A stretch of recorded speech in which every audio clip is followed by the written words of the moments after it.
त्वममाता शतक्रतो बभूवित अधाते सुम्नमीमहि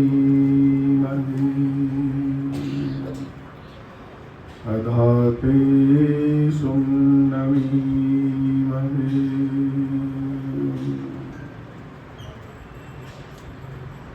मंच पर उपस्थित आदरणीय हरिशंकर जी, आदरणीय रतनदेव शास्त्री जी, आदरणीय ऋषिपाल जी और हमारे आदरणीय विवेक जी, जिनके विचार आप अभी सुन रहे थे, बहुत अच्छे उन्होंने विचार किए।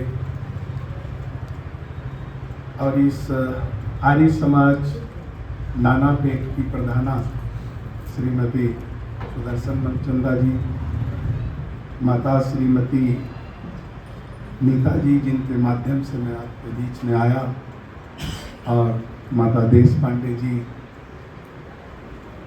उपस्थित भद्र पुरुषों, बंदरिया मातृशक्ति। पिछले दिनों से एक शब्द बहुत ज्यादा प्रचार में आया था, तो वो सृष्टि के आदि से, लेकिन वो आदर्शनम लोपा था। व्याकरण का एक सूत्र है आदर्शनम लोपा, जिसका अर्थ होता है लेकिन दिखाई नहीं देता। जैसे यहाँ बॉम्बे है लेकिन बॉम्बे यहाँ से दिखाई नहीं देता, बॉम्बे देखने के लिए वहाँ जाना पड़ेगा, है लेकिन दिखाई नहीं देता। ऐसे ही एक शब्द है सनातन, और ये सृष्टि के आदि से चला, लेकिन इसका सबसे ज्यादा जो व्यापक प्रचार प्रसार हुआ है पिछले कुछ सालों में। तो एक है सनातन, जो सृष्टि के आदि से चला आ रहा है और सृष्टि के अंत तक रहेगा। दूसरा शब्द है पुरातन। सनातन मीन्स हमेशा रहने वाला, पुरातन माने पुराना, कुछ समय पहले था, अब नहीं। और तीसरा शब्द है नूतन, जो पहले नहीं था अब है। तो ये तीन शब्द हैं, सनातन सदा रहने वाला, पुरातन जो पहले था अब नहीं है, और नूतन जो पहले नहीं था अब है। तो सृष्टि के आदि में परमात्मा ने जो भी कुछ बनाया वो सारा का सारा सनातन है। ईश्वर ने सूर्य बनाया, कितने साल पुराना है? 1 अरब, हाँ आप सबको पता है, लेकिन रोज नया निकलता है, रोज नया जैसा प्रतीत होता है। कितना साल पुराना लगता है क्या? परमात्मा ने चंद्रमा बनाया, उतना ही पुराना चंद्रमा, लेकिन रोज नया नया निकलता। ईश्वर ने हवा बनाई, जब हवा आपको स्पर्श करती है तो कहते वाह क्या ताजी हवा, पुरानी होते हुए भी वो नूतन है। ईश्वर ने जल बनाया, आप गर्मियों में जब प्यासे होते हैं तो पानी पीते हैं, कहते वाह क्या ताजा पानी पीने को मिला। तो ईश्वर ने सृष्टि के आदि में जो जो भी बनाया वो सारा का सारा सनातन है, और सनातन होते हुए भी रोज नित्य नया जैसा महसूस होता है, इसलिए वो नूतन भी है। सूर्य क्या करता है? रोशनी देता है, और जब से बना है तब से रोशनी देता रहा है, इसलिए सूर्य सनातन है। और हमने और आपने क्या बनाया? ये बल्ब बनाया जो जल रहे हैं, रोशनी तो ये भी देते हैं, उजाला तो ये भी देते हैं, लेकिन इनको आप सनातन नहीं कह सकते। ये क्या है? ये नूतन है, अभी कुछ समय पहले बने। तो जो इस समय एलईडी बल्ब या ट्यूबलाइट हम लोग यूज करते हैं वो सारी की सारी नूतन है। लेकिन इससे पहले एक बल्ब और आता था मार्केट में, पीला पीला गोल गोल CFL, अब नहीं है वो, अब वो मार्केट से गायब है। तो वो क्या हो गया? पुरातन। पहले था, अब नहीं है, वो पुरातन। तो ईश्वर ने इस धरती पर सृष्टि के आदि में मनुष्यों के हित के लिए, प्राणी मात्र के कल्याण के लिए जो जो कुछ बनाया वो सारा का सारा सनातन है। जो 3-4 चीजों की हमने आपके बीच में चर्चा की। लेकिन जो बीच में आए पहले नहीं थे, अब आ गए बीच में, और वो कहते हैं हम भी सनातनी हैं। और सनातन के नाम से समाज में तनातनी फैला रखी है। क्या?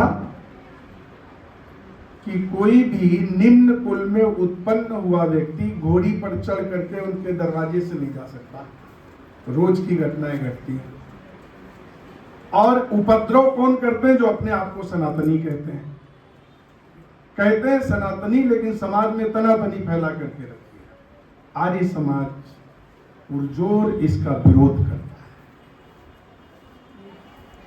अरे जब तुमको घोड़े पर चढ़ने का शौक है तो उसको भी होगा, वो भी तो ईश्वर की संतान है। परमात्मा ने जब सृष्टि बनाई, और सृष्टि बनाने के बाद भी कुछ एरिया में, कुछ जगहों पर, कुछ लोगों तक किन्हीं कारणों से विद्या का प्रचार प्रसार नहीं हो पाया। जो पीछे रह गए उनको आप लोग क्या कहते हैं? बैकवर्ड। जो पीछे रह गए, जहां तक सुविधाएं नहीं पहुंची, संसाधन नहीं पहुंचे, उसमें उनका क्या कसूर? ऐसा तो नहीं है कि पंडितों की रचना परमात्मा ने अंदर बैठ करके की, राजपूतों की रचना परमात्मा ने अंदर बैठ करके की, लाला जी की रचना परमात्मा ने अंदर बन करके की, और शूद्र की रचना दूर से डंडी से की। ऐसा तो नहीं है। ईश्वर की रचना की जो व्यवस्था है सबके साथ सेम, सब सेम व्यवस्था से इस संसार में आते हैं। तो जब परमात्मा ने किसी से भेदभाव नहीं किया, तो हम अपने को सनातनी कहने वाले, भेदभाव करने वाले कौन होते हैं? और यदि भेदभाव कर रहे हैं तो परमात्मा की व्यवस्था में हम बहुत बड़े बाधक हैं, दखलंदाजी। हमारे वहाँ जिस शहर में मेरा कानपुर शहर जहाँ से मैं आया हूँ, उस कानपुर से तकरीबन 11-12 किलोमीटर दूरी पर एक शहर है बिठूर, आप सब लोग जानते होंगे। और आपके महाराष्ट्र से पेशवा लोग वहीं जाकर के रहे थे। रानी लक्ष्मीबाई का बचपन भी वहीं बीता, ठीक गंगा के किनारे। आज के समय में वो शहर धार्मिक नगरी से जाना जाता है। हमारे आदरणीय हरिशरण जी बैठे हैं, वो अच्छी तरह से जानते हैं, वहीं के पास के। और बहुत सारे मंदिर हैं वहाँ, बहुत बड़े बड़े आश्रम हैं, पैसे वाले लोगों के वहाँ बड़े बड़े फार्म हाउस हैं, और हर 2-4 महीने में बड़ा बड़ा मेला लगता है। और पौराणिक जगत की तो यहाँ तक मान्यता है कि ब्रह्मा जी ने जब सृष्टि बनाई तो यहीं से शुरुआत की थी। गंगा के किनारे पत्थर का गोल गोल जैसे चक्की का वो पार्ट होता है, ऐसा रख रखा, बोले किली है इस दुनिया की धरती का, इस सेंटर पॉइंट, और लोग वहाँ पूजा भी करते। एक बात मैं जब पढ़ता था, 1991 की बात है, तो मुझे किसी कारण से वहाँ जाना हुआ एक आचार्य जी से मिलने के लिए, पंडित जी से। तो मैं जब सुबह पहुंचा उनके वहाँ, तो भोजन कर रहे थे और तिलक लगा रखा था, ऐसा फिर ऐसा, लाल कलर का, सफेद कलर का, पीले कलर का, 3-4 कलर, मोटा 2 डबल वाला जनेऊ खड़ाऊ पहन करके, और बैठे ऐसे थे घुटनों के तरफ। भोजन कर रहे थे और दाहिने हाथ से भोजन कर रहे थे और बायां हाथ ऐसे कर रखा था इस तरह से और बैठे थे घुटने। मैंने पहली बार मैंने ऐसा नजारा देखा। हमने कहा महाराज ये क्या कर रखा है? तो उनका जवाब था कि ये गंदा है, मल साफ करता है, गंदगी साफ करता है, इसलिए भोजन से हम इसको दूर ही रखते हैं, भोजन अपवित्र हो जाएगा। तो एक बात आपको बताएं, जो आर्य विचारधारा के लोग होते हैं ना, और जो गुरुकुल में पढ़ रहे हो, तो आर्य समाजियों के दिमाग में एक एक्स्ट्रा नस होती है जो कुछ न कुछ वो खुरपेच कर देती, छेड़ देती बैठे हो। तो हमने कहा महाराज एक बात बताओ, जो सफाई करता है उसको तो आपने दूर कर रखा है। आप कह रहे हो कि मल साफ करता है, इससे भोजन दूषित हो जाएगा, इसलिए दूर कर रखा है। और मल का जो आपका भंडार है पेट, वो आपने थाली के पास में रख रखा है। ये बताओ कि दूर क्या होना चाहिए? है? हमारे समाज के अंदर एक वर्ग है, आप लोग जानते होंगे, जिसको हम लोग मेहतर बोलते हैं। मेहतर एक वर्ग है, स्वीपर कह लीजिए, सेवक कह लीजिए। तो जो अपनी सफाई करता वो महत, और जो दूसरों की सफाई करता वो महत्तर, बड़े से भी बड़ा, उसको दर्जा दिया गया हमारी संस्कृति, इसलिए उसको महत्तर, बड़े से भी बड़ा। क्यों? क्योंकि वो सबकी सफाई करता है।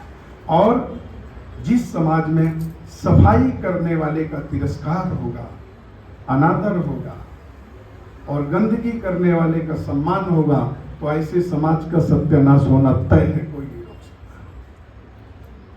आप बताइए, सम्मान किसका होना चाहिए? गंदगी करने वाले का या सफाई करने वाले का? सफाई करने वाले का होना चाहिए। लखनऊ स्टेशन की एक घटना है। ट्रेन जा रही थी, एक व्यक्ति, कोई सफाई करने वाला गांव का, ट्रेन में जैसे ही चढ़ने को हुआ तो उसके गांव के कुछ संभ्रांत लोग तिलक लगाए, पगड़ी बांधे, धोती कुर्ता और डंडा लिए बैठे हुए थे। उसको देखा कि तो हमारे गांव का मेहतर इसमें आ गया। बोले तू इधर से जा, इस डब्बे में नहीं बैठेगा, पीछे जा। अब वो पीछे गया, तो पीछे इतनी भीड़ थी कि वो घुस नहीं पाया। गाड़ी चलने को हो गई, वो फिर वापस आया, फिर उसमें बैठने की कोशिश की, तो एक बुजुर्ग ने डंडा जमीन में फटका, तो फिर आ गया। मैंने कहा था ना पीछे चल, यहां बैठेगा नहीं। फिर वो पीछे गया, वो बार बार इस डब्बे से उस डब्बे, लेकिन घुस नहीं पा रहा था। गाड़ी चलने का टाइम हो गया, पीछे से गार्ड ये नजारा देख रहा था, दौड़ कर गया। बोले क्या बात है भाई, तुम घुस क्यों नहीं गए? गाड़ी चलने का टाइम हो गया। तो उसने कहा बाबूजी, जिस डब्बे में मैं जा सकता हूं वहां मेरे गांव के लोग बैठे, मुझे घुसने नहीं दे रहे, और पीछे मैं घुस नहीं सकता, इतनी बड़ी उस डब्बे में भीड़ है। गार्ड ने कहा चल तू मेरे साथ, और उसी डब्बे में ले गया जहां पर उसके गांव के लोग बैठे थे। जैसे वो घुसा, उन्होंने कहा तू फिर आया? तो गार्ड ने कहा अच्छा एक बोलता हूं, कहां जाएगा? कौन हो तुम लोग? बोले हम पंडित जी हैं, तीर्थ जा रहे हैं, ये हमारे गांव का मेहतर है, ये हमारे पास में बैठेगा तो हम अपवित्र हो जाएंगे। गार्ड ने पूछा अच्छा एक बताओ, तुम्हारे घर में बच्चे बच्चे हैं कि नहीं, परिवार वाले हो कि नहीं? उसने कहा हाँ। तो बोला जब बच्चे गंदगी करते हैं तो कौन साफ करता है? बोले बच्चे की माँ। अच्छा बच्चे की माँ बाजार गई और बच्चा गंदगी करते तो कौन करेगा? बोले फिर तो हम ही साफ कर देते हैं। तुम क्यों साफ करते हो? तो उन्होंने कहा हम बच्चे के बाप हैं। तो गार्ड ने कहा ये तुम्हारा सबका बाप है, तुम्हारी सबकी सफाई करता है, यहीं बैठेगा, कहीं नहीं जाएगा। और वो गार्ड आर्य समाजी था, रवि जी जैसा।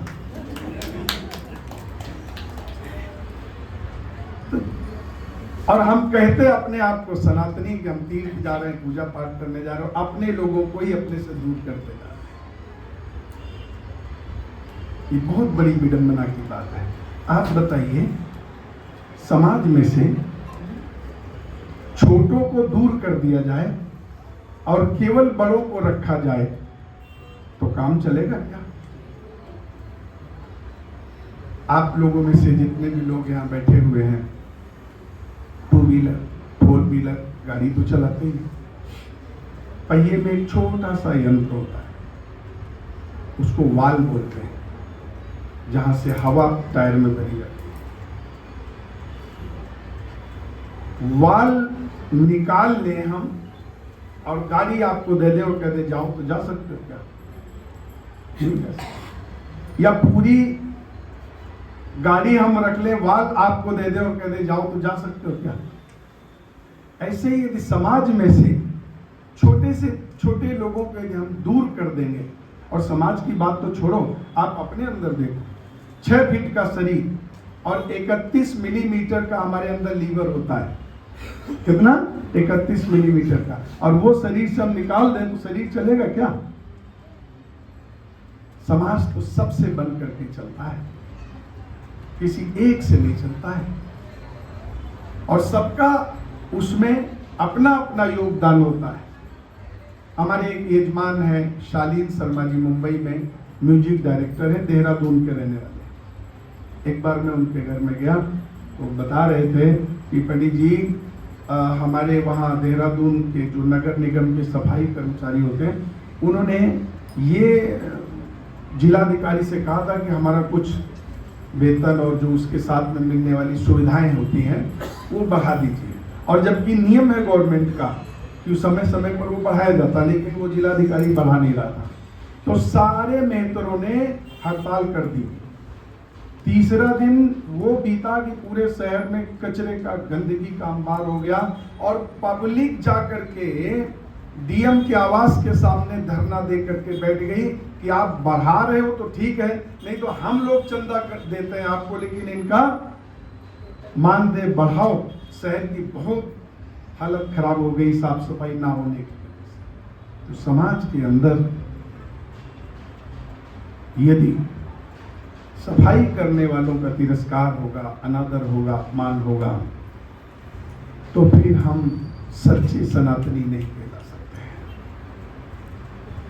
तो ऋषि दयानंद ने भी लिखा है आर्य समाज के नियम में।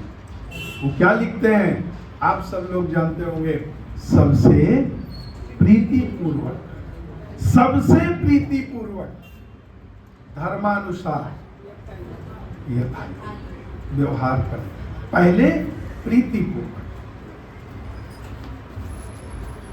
फिर ना माने तो धर्मानुसार, और फिर भी ना माने तो फिर यथायोग। एक ने मेरे से क्वेश्चन किया था कि बताओ, अहिंसा परमो धर्मा, और हमारे घर में काकरोच आ जाए, मच्छर आ जाए तो हम मार देते, तो अहिंसा कहाँ? बात तो सही।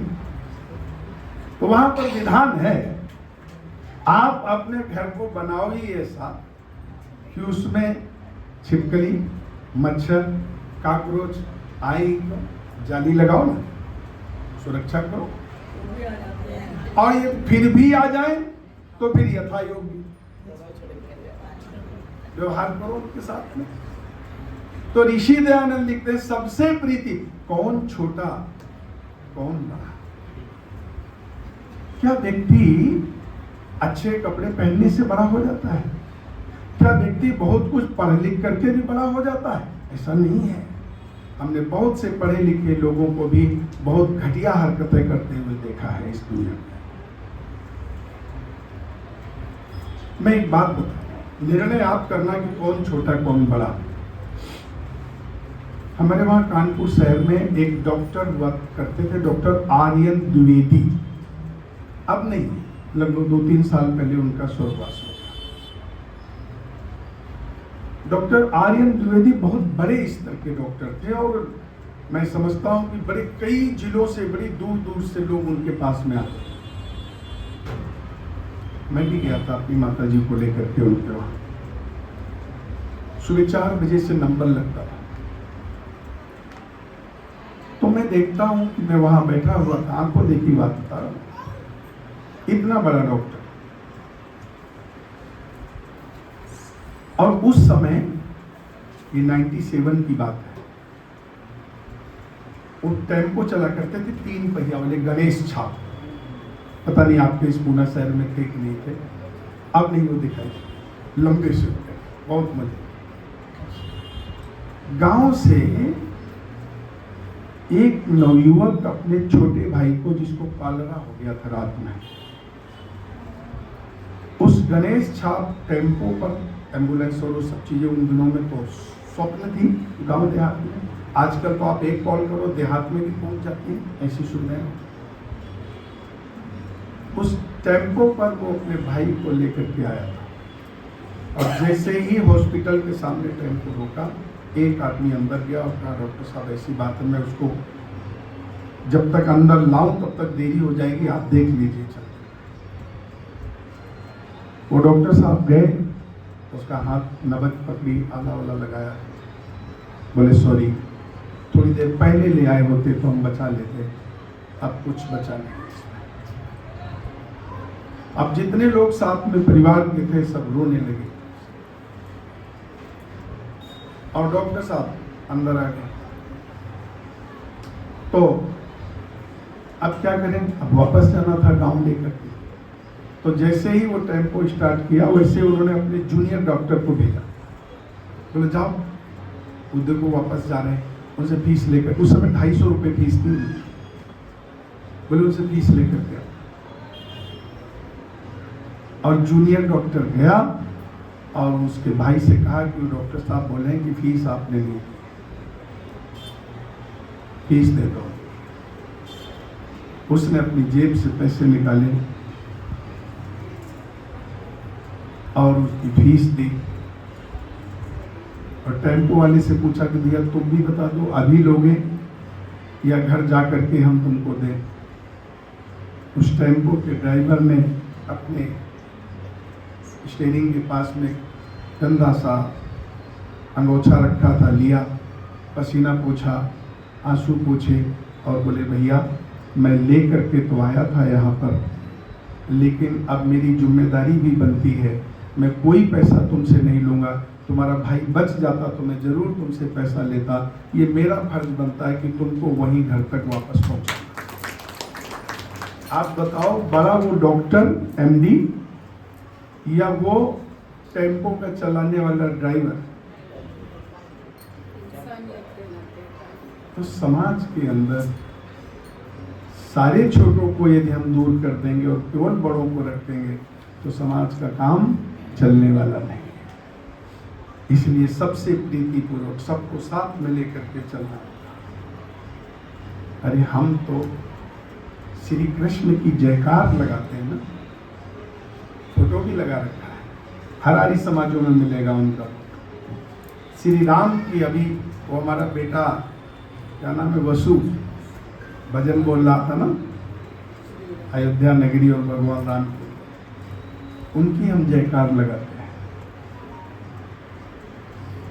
और आपको पता होना चाहिए, जिस समय धर्मराज युधिष्ठिर राजसूय यज्ञ कर रहे थे और उस राजसूय यज्ञ में अग्र पूजा का प्रस्ताव भीष्म की तरफ से और बड़े बड़े लोगों की तरफ से आया था कि इस पूरे के पूरे समारोह में यदि कोई अग्र पूजा के योग्य हैं तो श्री कृष्ण महाराज हैं, इनकी पूजा होनी चाहिए।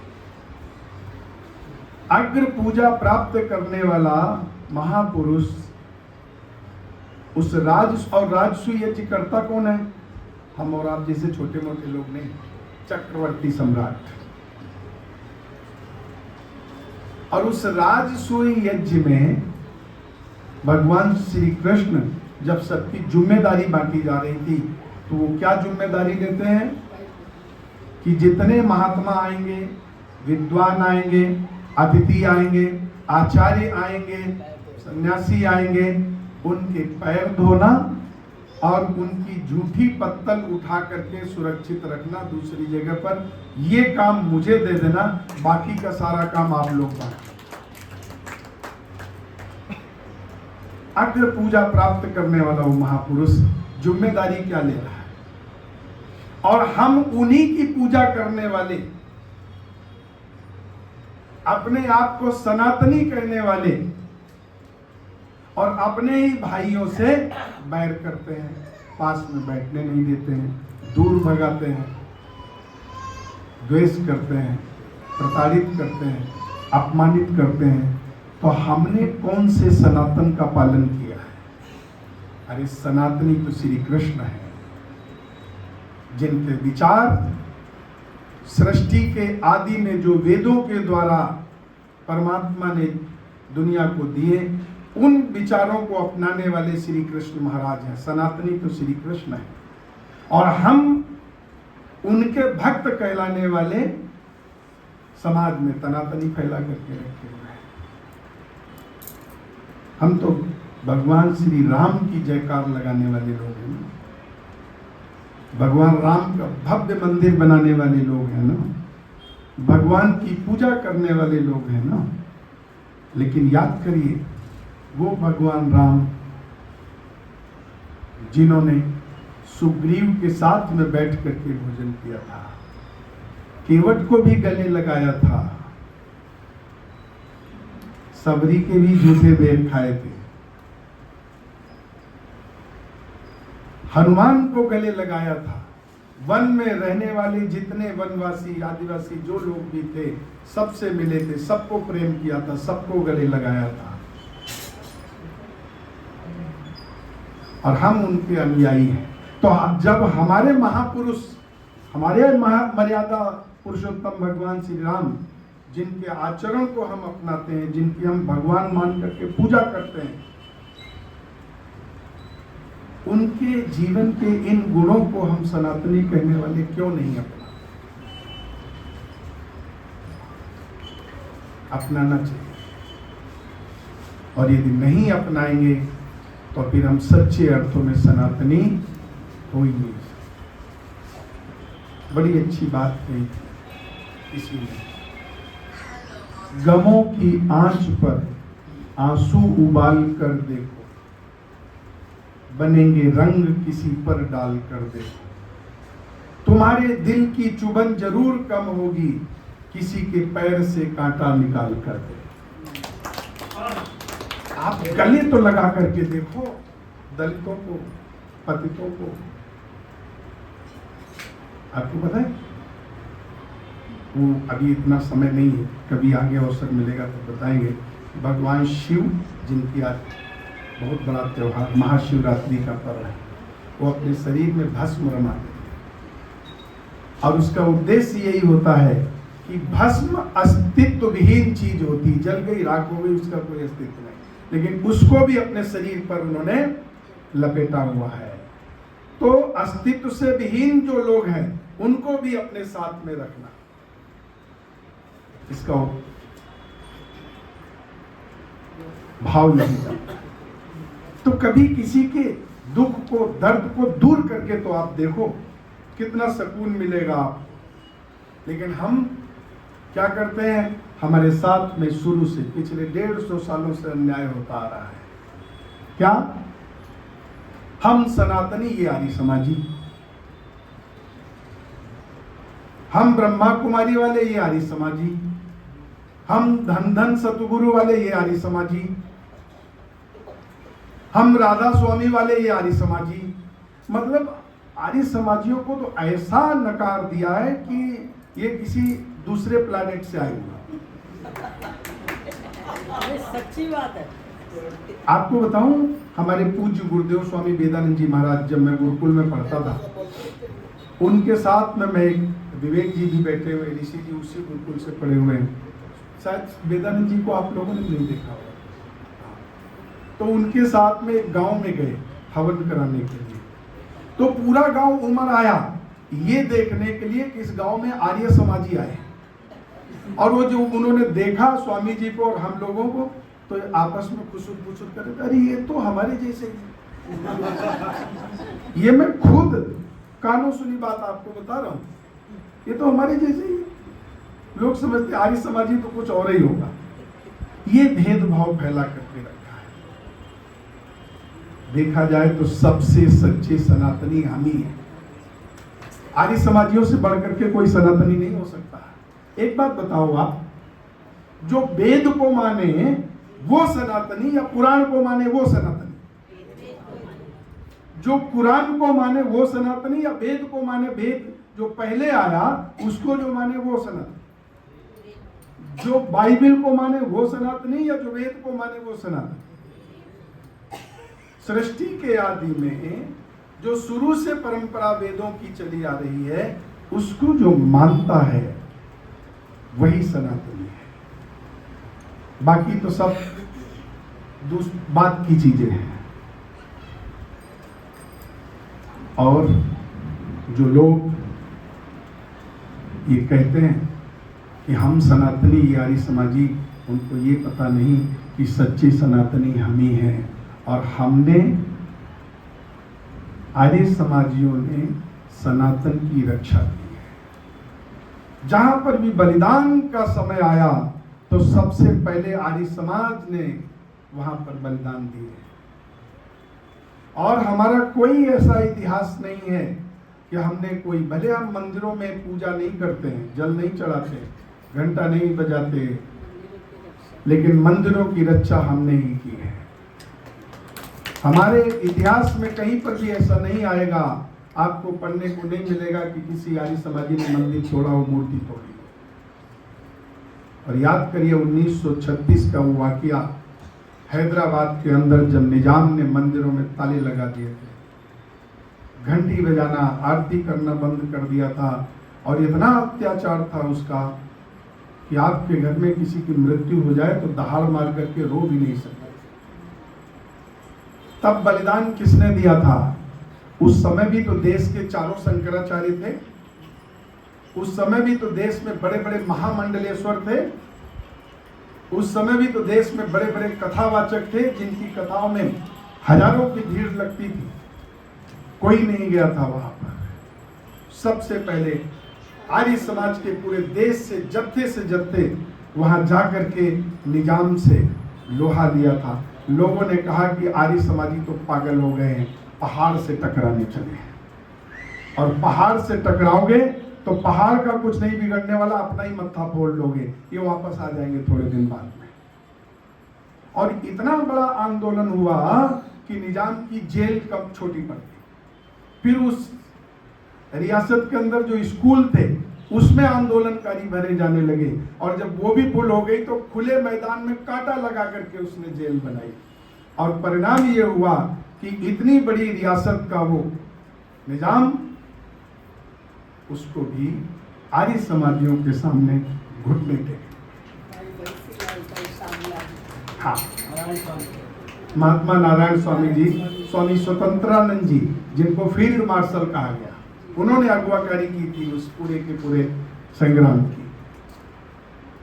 और ये बात यदि मेरी आपको झूठ लगे तो पार्लियामेंट के अंदर उस समय के सबसे पहले के जो गृह मंत्री थे सरदार वल्लभ भाई पटेल, उन्होंने खड़े होकर के, आज भी रिकॉर्डेड है ये बात, खड़े होकर के कहा था कि देश की 2 रियासतें ऐसी थी, एक तो जूनागढ़ वाली, दूसरी हैदराबाद वाली, ये इसमें मिलना नहीं चाहते थे, इनका झुकाव पाकिस्तान की तरफ था। यदि आर्य समाज ने वहां पर जाकर के आंदोलन नहीं किया होता, 66 लोगों ने जान गंवाई थी उस आंदोलन में। और उसने जो रोटियां देता था वो बाजरे की रोटी में सीमेंट मिला करके, और बहुत सारे लोग तो घर आकर के बीमार पड़े और वो खत्म हो गए। 66 लोग तो वहीं आंदोलन करते करते खत्म हुए। कितना बड़ा बलिदान हमने दिया था मूर्तियों की रक्षा के लिए। और लोग हमको बदनाम करते हैं कि आर्य समाजी तो किसी भगवान को नहीं मानते, ईश्वर को नहीं मानते, इसको नहीं मानते, उसको नहीं मानते। ये केवल आर्य समाज के खिलाफ एक षड्यंत्र है जो ऐसी बात करते हैं। हमने आर्य मंदिरों की रक्षा की है। और जो अपने आप को आज ठेकेदार मानते हैं सनातन का, झंडा लेकर के आगे चलते कि हम ही सनातनी हैं, मैं उनसे कहना चाहता हूं कि आर्य समाज सनातन का चौकीदार है, प्रहरी है। मदन मोहन मालवीय जी ने जब बनारस के अंदर बनारस हिंदू विश्वविद्यालय की स्थापना की थी। उसके प्रांगण में एक छोटा सा काशी विश्वनाथ मंदिर बनाया और उस विश्वविद्यालय के गेट के सामने दूसरी तरफ एक आर्य समाज का मंदिर बनाया। लोगों ने कहा पंडित जी आप तो मानते नहीं हो मूर्तियों को, आप तो मूर्तियों की पूजा करते हो और आर्य समाजी तो मूर्तियों को मानते नहीं और तुम आर्य समाज का मंदिर बना रहे हो। तो मदन मोहन मालवीय जी ने कहा था कि जब तक आर्य समाज इस गेट के सामने रहेगा तब तक दुनिया का कोई भी विधर्मी, कोई भी मूर्ति भंजक, कोई भी आताताई, कोई भी आतंकवादी हमारे इस मंदिर में हाथ नहीं लगा सकता। ये आर्य समाज हमारा चौकीदार है। हम सच्चे अर्थों में सनातन के चौकीदार हैं, प्रहरी हैं। हमारा समय समाप्त हो रहा है, 3 मिनट बचे हुए हैं। मैं एक बात समाप्त करके अपनी वाणी को यही विराम। एक गांव में चौधरी साहब थे, उनको सांप ने काट लिया। तो गांव में तो सांप जब काटता तो सबसे पहले झाड़ फूंक करते, फिर एक वैद्य जी को बुलाया गया। वैद्य जी ने नीम की पत्ती खिलाई। यदि जहर चढ़ा होगा तो नीम की पत्ती होती तो कड़वी लेकिन मीठी लगेगी। आप नीम की पत्ती खिलाई, बोला कैसी लग रही? चौधरी साहब ने कहा मीठी। बोले फिर तो जहर चढ़। उन्होंने पुराना घी मंगाया गाय का, काली मिर्च पीसी, कुछ जड़ी बूटियां अपनी उसमें मिलाई और पिला दिया। बोले देखो इनको रात में सोने मत देना, यदि सो गए तो मर जाएंगे और यदि ये जगते रहे तो फिर इनको कोई मार नहीं सकता। बस तुम्हारी जिम्मेदारी है इनको जगाए रखना। परिवार के सब लोग बैठे, कोई पैर धो रहा है, कोई पंखा चला रहा है, कोई गाना सुना रहा है। लेकिन थोड़ी देर बाद में रात का समय और चौधरी साहब को नींद आने लगी, झपकी लेने लगी। जब नींद आने लगी तो घर की महिलाएं रोने लगी कि अरे बाबूजी तो चले गए, अब क्या करेंगे। उनका रोना धोना सुन करके उसी गांव में एक दलित युवक रहता था। वो रात में आया, बोला रात में कौन रो रहा है देखने चल करके। वहां पहुंचा तो चौधरी साहब बेहोशी में, महिलाएं रो रही हैं। पूछा उसने क्या हुआ तो बताया ऐसी सी बात। तो उस दलित युवक ने कहा यदि आप लोग हमको परमिशन दें तो मैं जगा सकता हूं। घर के लोगों ने कहा कि कुछ भी करो, जगा दो, बस इनको सोने दो। उस युवक ने जूता निकाला अपने पैर से, चौधरी के सामने, चौधरी साहब के सामने रखा और बाल पकड़ के सिर हिलाया। बोलो तू अब इस गांव का चौधरी नहीं, आज से मैं इस गांव का चौधरी, तेरा चौधरी पना खत्म। अब वो चौधरी हरकत में आए, जूता देखा, फिर उस दलित युवक को देखा, बोला तेरी ये हिम्मत। और रुक अभी। चौधरी साहब खड़े हुए और जैसे ही खड़े हुए वैसे वो भागा युवक। अब वो युवक आगे आगे और चौधरी साहब पीछे पीछे गांव के चक्कर लगाए। चौधरी साहब थक गए, बोले बेटा आज तो तू जा, सुबह देखूंगा तेरे। वापस आए, बैठ गए, थोड़ी देर बैठे, उसके बाद में फिर नींद आने लगी। जब दोबारा नींद आने लगी तो फिर रोना धोना शुरू। फिर वो नवयुवक आया, उसने कहा परमिशन है? बोले बिल्कुल परमिशन है। फिर उसने जूता निकाला और सिर पर रखा और बोला, चौधरी को हिलाया, बोला देख इसमें कितनी कीलें लगी, एक भी बाल नहीं छोड़ूंगा, इतना मारूंगा तेरे को, उठ। अब वो चौधरी की नींद खुली, फिर दे, बोले तू फिर आया, रुक। फिर दौड़ाया उसको, युवक आगे आगे, चौधरी साहब पीछे पीछे, पूरी रात गांव के चारों तरफ दौड़ते रहे। जब सुबेरा हो गया, सूर्य नारायण भगवान निकले, वो चौधरी साहब वापस आए, बोले बेटा आप तो तू जा, फिर देखता हूं तेरे को। और आकर के जैसे ही बैठे, वो युवक आया और उसने अपना जूता निकाला, चौधरी साहब के हाथ में दिया, बोले ये लो जूता और ये मेरा सिर, जितनी मर्जी आए उतना मारो मुझे, मेरी जिम्मेदारी थी तुमको जगाए रखना, मैंने तुमको जगाया है, यदि तुम सो जाते तो मर जाते, हमारा काम था जगाने का, अब जितनी मर्जी आए उतना हमें तो मार लो। चौधरी साहब ने उस दलित युवक को गले लगाया, बोले अरे तूने तो मेरे प्राण बचाए, मैं कैसे तुझे मार सकता हूं। तुम सब के सब लोग वो चौधरी हो और आर्य समाज वो दलित युवक है जो पिछले 150 सालों से तुमको जूता दिखा दिखा करके जगाता आ रहा है।